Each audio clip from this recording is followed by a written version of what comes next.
Po ndiqni podcastin Miqësisht e Lida. Kush me ju mendon që të qenit një CEO me detyrim të njihesh si CEO i shton vlerë biznesit apo kthehet në një bumerang? Nëse është vetvetja, patjetër, nuk ka arsye. Nëse nuk do na jepte gjë, nuk duhet të jetë CEO në atë drejtim. Her pull down. Nëse një CEO qëndron mbrapsht të qenit në front, si për stafin, si për tregun, si për të gjithë, s'duhet të jetë në atë drejtim.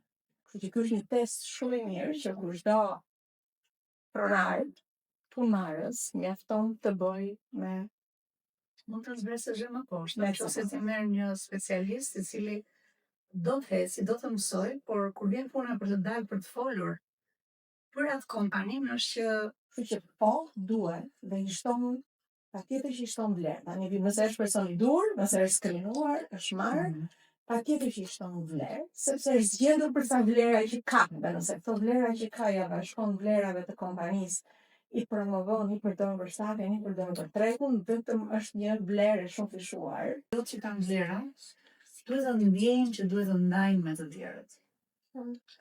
Po, të marrin përgjegjësi, kalin të përgjegjësia. Po, përgjegjësia sociale që do thotë CEO është ai që mund të bërë të tjerët përpara dhe është okay, do punojnë ata, do të jenë ata në treg, do të bëjnë por qytetarin do ta mësojnë gjithë që në flas të që kopësh. Kush nga ne ose a njihni një njeri, juve, që ka shkuar te një biznesmen, që këta kanë si një lloj idulli ose duan kompaninë e tyre, duan këtë dhe ti thonë që i dashur apo e dashur. Unë që me Gen Bici, unë ditë bëj 1, 2, 3, 4, 5, 6 gjëra, kam bërë 1, 2, 3, 4, 5, 6 gjëra, dhe jam i gatshëm të vit punoj për kompaninë tënde, për ty, për ato gjëra që unë mendoj se mund të shtoj vlerë, me 0 lek, derisa ti të mendosh që unë të kam shtuar vlerë dhe të paguash aq sa ti mendon që unë vlej. A njihni një njeri që ka bërë këtë gjë? E kam bërë këtë gjë me një djalë timin, koleg timin, i cili ishte kam bashkëpunuar me të për disa vite. Dhe ai është duke operuar në këtë mënyrë, pra i erdhi u fut, u bë pjesë e gjës pa kërkuar asnjë gjë fare. Në fund të 2027-s, pra vitin që vjen, ai do jetë worth me ato çka do marri nga angazhimi që po bën, pa e pritur ai që do e merrte, minimalisht 700 euro. Minimalisht. Pra, vetëm nga angazhimi dhe nga dëshira për ta bërë gjën, për ta çuar përpara dhe nga energjia që ka për të bërë gjëra të mira pa kërkuar gjë në këmbim kryetarës. Është fakti që nuk e kuptojnë vizionin dhe nuk dëmtonin atë. Është pa mundësia për ta bërë, sepse të bashkohen bashkë. E para mundësia që unë të investoj për një future value në të ardhme. Rregull. Dhe besimi të visionit, dhe mundësia që jetë, por janë disa elementë që duhet të bashkohen.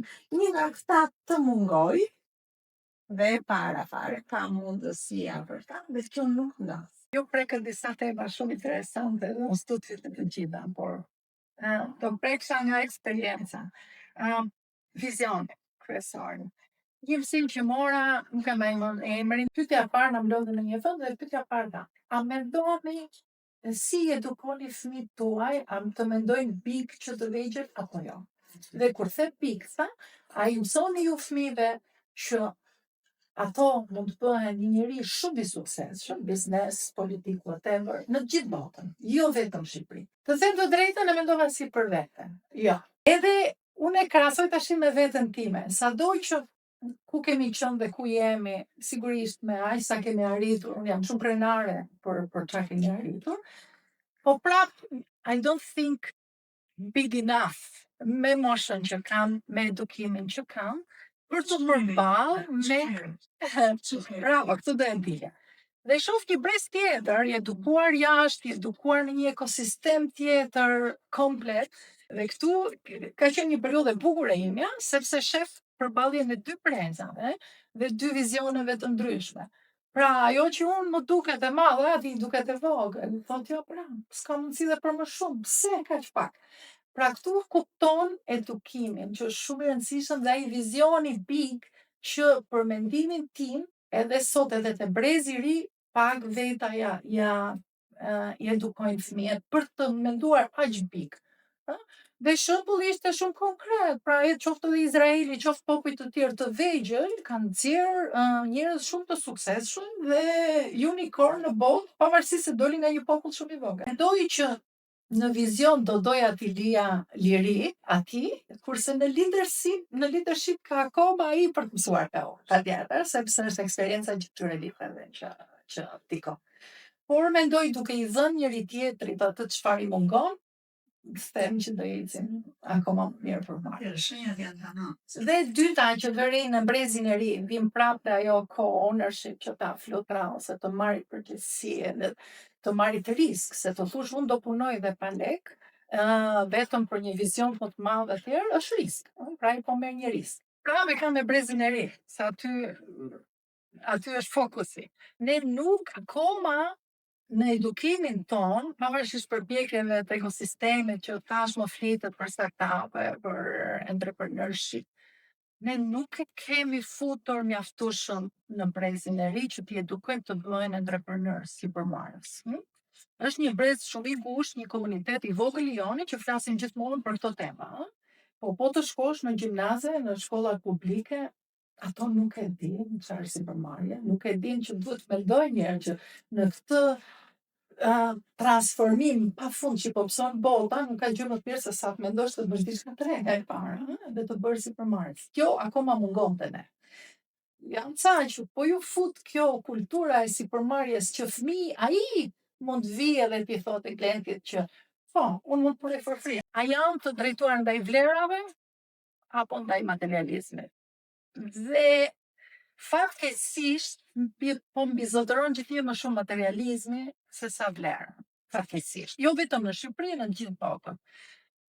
Dhe këtu është puna tjetër që ne duhet bëjmë, sidomos me brezin e ri. Nuk është e lehtë, absolut, se është një shoqëri e tërë që punon, është një motor i tërë që punon që shoqëria të kthehet akoma më shumë materialiste, që akoma më shumë të blihen gjëra etj. Dhe ai brezi i ri punon, ai është brainwash. Ai ditën e parë thotë se do fitoj unë. Ai nuk pyet çfarë përgjegjësish do ketë unë. Ai nuk pyet se sa unë do mësoj nga kjo puna. No, po ta pyesësh, ai thotë, a do të vish bësh drejtor? Po thotë. As nuk e ka ide se çfarë. Për ti këtu e vdesin gjithë, për rrogat larta vdesin gjithë. A din të bëjnë gjë? Personat që kemi pasur ne liderat tanë, që kemi që nga Ismail Qemali deri tek Rama sot. Dhe kemi parë cilat janë talentet e tyre sa i takon vendimarrjes, njerëzve, ndryshimit edhe riskut. Çfarë mendon ti që na pengon ne si shoqëri? Për sa i takon këtyre të lindurave tek ne në vendimarrje, për shembull vendimarrja është kjo, janë i çifte, ulur në tavolinë, doli fëmia nga trotuari dhe në rrugë. Njëri çon në vrapë merr kthehet, kështu vendimarrja straight away. Tjetri shikon një sekond, makina s'ka, gjë s'ka. Kur ulen bashkë han njëri tjetrin, burri dhe gruaja, ti të mos interesosh për djalin, me deshu vrarë, ti po dali më kuvra. Kjo është në shoqëri, pra jam duke thënë, në eksperiencën tënde, në gjithë këto vite, në gjithë këto ristrukturime që keni bërë, cilat janë ato gjëra që pengon kompaninë tuaj, organizatën, të dalë big, për sa i takon tretjeve të brendshme, nuk po flasim për sistemet, nuk është ky vendi, është tek mjeshtro biznesin. Ati është që merr radhë me finanse, me marketinge, me gjitha. Këtu ne kemi skopin në kokën e një CEO-je. Në kokën e CEO-je për të drejtuar jetën dhe për të drejtuar biznesin. Po për jetën, ata që punojnë për dikë tjetër është si e drejton ti si CEO dhe për biznesin. Unë kam marrë që në qoftë se komunikon vizionin që ke në mënyrë më të qartë të mundshme me skuadra, është hapi i parë dhe më i domosdoshëm. Dhe në qoftë se skuadra nuk e përfit, atëherë është sërish faji im nëse skuadra nuk është duke e kuptuar dhe duke përfituar se cili është vizioni i ardhme, sado kompleks të jetë ai dhe sado i vështirë të jetë ai për të arritur. Kështu që risku duhet marrë, unë shikoj që facing risk është e rëndësishëm, por marrja e vendimit nga ana ime si CEO është gjë aq e vështirë. Dhe komunikimi i vizionit në mënyrë të vazhdueshme të skuadra është ajo që kanë treguar që është faktor suksesi tani në këtë moment, sepse ndihmon në ekzekutimin asaj strategjie dhe vizionit që kemi marrë. Për sa i takon pastaj thelbit, unë do thosha që thelbi investimit tonë ka të bëjë me ndërtimin e marrëdhënieve. me mira njerëz ka kaluar qoftë si staf full-time, qoftë si përfitues programeve drejt për drejt nga World Vision. Dhe sot këta njerëz janë në Shqipëri o janë në diasporë. Dhe duhen përfshirë, ose janë biznes, ose janë duke punuar në institucione, ose punojnë në media, ose në akademi, nuk ka rëndësi se ku. Janë o në Shqipëri o jashtë Shqipërisë dhe janë duke kontribuar për shoqërinë. Kemi 600 të rinj, të cilët janë pjesë e klubeve tona rinore. Dhe ky është investim, dhe është në biznesin e marrëdhënieve, realisht. Ajo gjë që ne jemi duke bërë është në biznesin e marrëdhënieve. Kjo është njësia jonë e punës.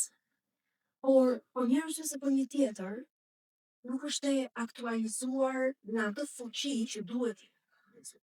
A duhet zero i World Vision që jeni juve? A duhet të kthehemi tek pyetja e parë? A duhet bëhesh visible? A shton vlerë? Kur në fakt në çdo biznes tjetër 44% rritet në vlerë, flasim reale, në net worth. Jo në network, po work. Jam dakord. Edhe pse nuk është pronësi, flasim gjithmonë që punon për dikë. Jam shumë dakord. Nga ana tjetër nuk është vetëm puna e CEO-s. Për mendimin tim. Kjo CEO duhet që të përfshihet, mobilizojë dhe krahët e vet të majtë të djathtë kudo ku ka. Sepse vetëm kjo gjë nuk mbahet dot. Sidomos kur bëhet fjalë për kauza të cilat janë më të mëdha se një njeri. Nuk dalë si një skuadër. Thjesht sepse duhet të vëmë një kokë këtyre njerëzve. Ti ke punuar me shumë, dhe ti punon me shumë tuaj. Do në skuadrat që ne shohim janë from everywhere. Do me thënë, nuk perëndon dielli në World Vision. Ai që do të thoshë, ja shikojmë çik në Shqipëri për shembull, dhe këto unë do t'i them sepse ne do t'i dimë, do t'i njohim, edhe për të parë, për të marrë një mësim, do t'i me kë kemi të bëjmë. Brezat që po vinë, është shumë interesante. Nëse do shikoni për shembull, tek Rama, pikat më të larta është në vendimarrje, edhe në pjesën e jeshile, që është change and base. Ndërsa site takon people and information është me ujta gjë që ka. Flas sot dhe është të modele, duam s'duam ne. Shkojmë pak tek meta. Do me thënë është një gjë të kurrë fare, që do të thotë është prap change and base që ka më të lartën, dhe tjetra decision taking, që janë aty. Po do vesh tek Berisha, te Nano, po. Dhe qikosh Berishën, dhe qikosh me radhë, Hoxha për shembull, dhe po qikosh lidhjet që kanë me brezën e planishëm, është shumë interesante. Janë ca gjëra që ne kemi inherited tërë, duam s'duam me transmetojmë, me kalojmë, me bëjmë. Për të shkuar big, çfarë është një gjë ti ke mësuar nga gjithë to stafe që ke kaluar, nga gjithë to nacionalitete që drejton? Çfarë është ajo gjë që ne do të shikojmë me stafet tona për të shkuar big gjithmonë? Për mendimin tim, nëse nuk kuptohet dhe nuk përqafohet ndryshimi dhe nevoja për të ndryshuar, nga ajo korri që mund të kesh dëmtuar në vitet e tëra, atjetër, për mendimin tim. Kjo është e para. Pra ndryshimi duhet vi pari, por i udhëhequr nga një vizion. Nga një vizion të cilin mund ta shikoj vetëm një njeri në atë organizat, po duhet të jetë i qartë ose i qartë për ta komunikuar te pjesa tjetër e organizatës që t'i mobilizojë dhe së bashku të kryejë këtë udhëtim. Co-ownership është i padiskutueshëm. Unë nuk e shikoj dot se si mundemi ne të sillim transformim për të tjerët nëse nuk bëhemi, nuk e bëjmë në bashkëautorësi këtë gjë, nuk e shoh dot personalisht. Por patjetër duhet përqafuar ndryshimi, duhet komunikuar vizioni dhe marrëdhënia me njerëzit është e pazëvendësueshme. Është e para, është elementi ingredienti kryesor. Luli, ti je që banon në Angli. Të brezin që po futet forca aktive që po vjen në tregun e punës, ne duhet ta njohim dhe duhet të themi që dhe në pjesën shqiptare, për shkak të një gjërave, vur komunizmin, plus janë 30 vjet, 35 vjet kjo gjëja, ne jemi, domethënë, një produkt, mendoj unë pak i veçantë. Duhet të vemi patjetër një ambient që ka meritokraci të madhe që ne të shpërthejmë. Dhe të dalim dhe të bëhemi gjeni, ndërsa pjesa që ne shikojmë shpesh në tregun e punës është ne shohim pragmatizmin e tyre. Personalisht ajo që unë mendoj dhe po jap një sinops të kësaj këtu se ti nuk banon këtu. Ideja ajo që është frika këtu e vazhdueshme është që ti ke ca njerëz që për mendimin tim janë keq të vlerësuar si brez, të keq interpretuar, janë të keq menaxhuar, mendimin im. Ata janë një grup që janë shumë puritan, po jashtë, ata nuk duan që t'i gënjesh, nuk duan të kesh 2 buxhete, ata duan që nëse i thuaj që ti do vish dhe do bësh të gjën, ti i pari ta bësh, mos shikojnë që ti tjetër gjë do bëra, ti tjetër gjë bën. Dhe ajo që un kam parë, ndaj që është gjëja që mendoj që jemi në një linjë, po unë e shikoj që nga ana tjetër, unë mendoj që ata abstenojnë, dhe ata dalin direkt dhe mund vende mamat e baba në hotel me pesë dhe mund nuk të futen fare ose të vinë në punë dhe bëjnë sikur punojnë. Dinë edhe body language të bëjnë po, do thonë fjalët e dhura, dhe ti ke totalisht jo prodhimtar. Në anglisht ka ndodhur. Më kujtua shprehja më e famshme e kompania që unë jam, I don't care. Gjëja që unë mësova aty ishte e tillë. Dhe thosha si ka mundësi që e dëgjoj nga të gjithë këta. Me thënë, ne këtu jemi për të punuar dhe unë nuk shikoj përgjegjësi te këta. Dhe më mbrapa kuptova që menaxhimi nuk ishte ai duhuri. Dhe me thënë, ajo shpreha që thëti pak më përpara që në qoftë se ti thua që duhet të bësh këtë, dhe duhet jesh ti i pari që ta bësh dhe të ndjek. Kjo gjë nuk ndodhte aty. Por, duke qenë pak kënaqur, kam dashur që të largohem, dhe më kanë thënë, ti bëj çfarë të duash, por kudo që të shkosh është e njëjta gjë. Me thënë, deri tani unë nuk kam parë atë që doja të shikoja, ose atë që unë vajta me mendimin për ta parë. Njerëz sikur nga sistemi ynë bankar dhe kanë vajtur në Gjermani. Kur kanë ikur kanë thënë, shiko, për çfarë drejmë olida këtu? Unë harita deri një pikë, kur nuk bëhet dot më lart. Më lart kam vetëm shefa. Nëse do vazhdoj të marr të rrogën dhe kredin që kam marrë unë, sa ta mbaroj në atë kredin është dhe kaq vite. Unë bëj pushime, po pushimet që bëj unë nuk janë dhe aq të mira. Kam i vëmë andej, kam vetë në Gjermani. Takoj po njësoj. I njëjti grup të njëjtë njerëz. Po lid tu s'bëhet tjetër vës. Këtu nuk ke të bësh me atë pronar, atë drejtuesin që ke, drejtuesi do të thotë shiko, bëj këtë, ti bëj këtë, të bën një buzëqeshje dhe pastaj kalon një fytyrë që ti është sfinks e merr vesh, pra nuk ke ndonjë lidhje. Kafe haroje, ku ka kafe këtu? Do të thënë, për mendimin tim, unë vi dhe futem prapë te kjo, te muskulin e 22 veshëve kanon. Varet ne çfarë duam të bëjmë me veten tonë. Shpesh ka investim të bërë të drejtë për së drejtë nga partneri dhe pyetja është, costo opportune, po të mos e kishe do ta paguaje. Sa do ta paguaje? X, kjo është vlera e kapitalit që ky jep dhe mund të llogaritet. Është një shumë e thjeshtë biznese, por nuk ka llogarisje.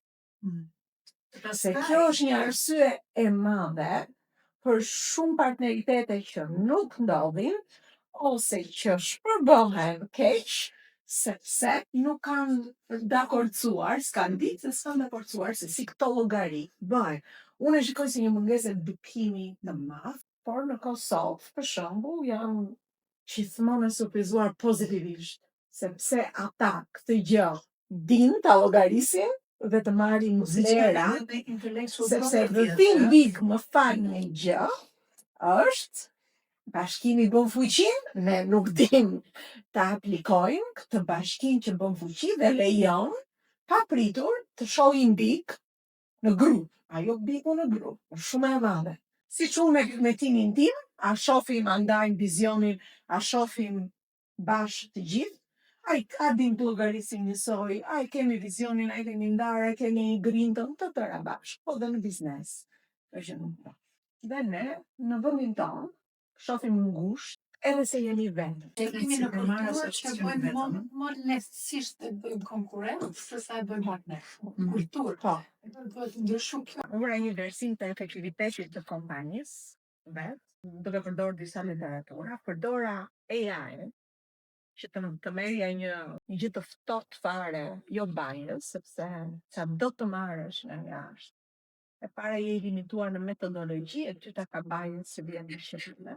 Dhe në çdo vlerësim që bëja e ulja scorin të efektit të organizatës. Po më mbrapa bëra edhe një pyetësor në kompani për mënyrën se sa e skalojnë strukturat. Dhe amatet e skalimit, se skalimi është në një farë mënyrë, çdo strukturë poshtë që nuk vendos, po ja jep supervizorin, ja kalon, s'kemi rënë dakord një gjë shumë e thjeshtë fare, është humbje në kompani, nuk më. Dhe këto janë tamam element që një CEO duhet i di, duhet i masi, duhet të vë të tjerët t'ia masin, t'ia thonë, sepse rutina e përditshme është e pjesë jotja, edhe ti pjesë e saj. Dhe vetëm një gjë që mund të shkundi shumë mirë është në qoftë se dikush tjetër ose sfidon atë që kanë ndërtuar, duke i dhënë vlerësime me sistemet të cilat janë aty dhe ekzistojnë. Dhe në këto patjetër elementet më të vështirë sot në organizatat e mëdha, se të vogla, i lutem, të voglat jeni vetë aty për në çdo gjë. Po ti jesh vetë dhe ke 5 veta, i manaxhon, po të kesh edhe 20 i manaxhon, se manaxhon 5 i manaxhojnë 20 të tjerët. Kur fillon të bëhet shumë e madhe, duhet të ndërtosh strukturë, sistem, për ta menaxhuar shumë mirë. Por minimumi duhet ta dish një herë e parë, se si është realiteti në organizëm. Nëse ke arritur deri në fund të videos, kjo do të thotë që ti je një ndjekës i unë i rregullt dhe ke interes në gjërat që ne bëjmë. Nëse është ky rasti, ju lutem më kontaktoni. Ne mund të futemi shumë mirë në një nga programet e mia dhe të marrim të shikojmë çfarë është gjëja që të bën më shumë mirë ty në momentin që ti je në përgjithësimin e karrierës ku ti je, në ecjen që ti ke bërë. Dhe jam e bindur që ti mund të bashkohesh një armatë të madhe njerëzish të suksesshëm me të cilët ne punojmë. Prej të cilëve ne në mënyrë të vazhdueshme secili nga ne mëson, por jo vetëm kaq. Krijojmë një network, krijojmë një rrjetëzim që është i jashtëzakonshëm. Kur kanë të njëjtën ide që ndahet, që është të qenit, me mendje të hapur, të qenit i gatshëm të ndihmojnë njëri tjetrin dhe të qenit vazhdimisht në tregun e punës për të dhënë më të mirën tonë. Nëse është kjo që të ka sjell tek podcasti im, të lutem më shkruaj. Lutem, është shumë e kollajt me gjesh, ndofta në Facebook, me Lida Motro, ndofta në Instagram, që është Emi Coaching and Consulting, e gjeni kollaj fare, ose dhe në YouTube. Mundësitë e lidhjes janë të jashtëzakonshme. Mundësitë nga të cilat ju do përfitoni nga kjo lidhje, nuk ka të bëjnë me mua, ka të bëjnë me gjithë rrjetin e njerëzve me të cilët do të bashkëpunoj. Uroj t'ju shoh nga brenda programeve të MSC. Ju uroj gjithë bekimet e Perëndis. Miqësisht, Elida.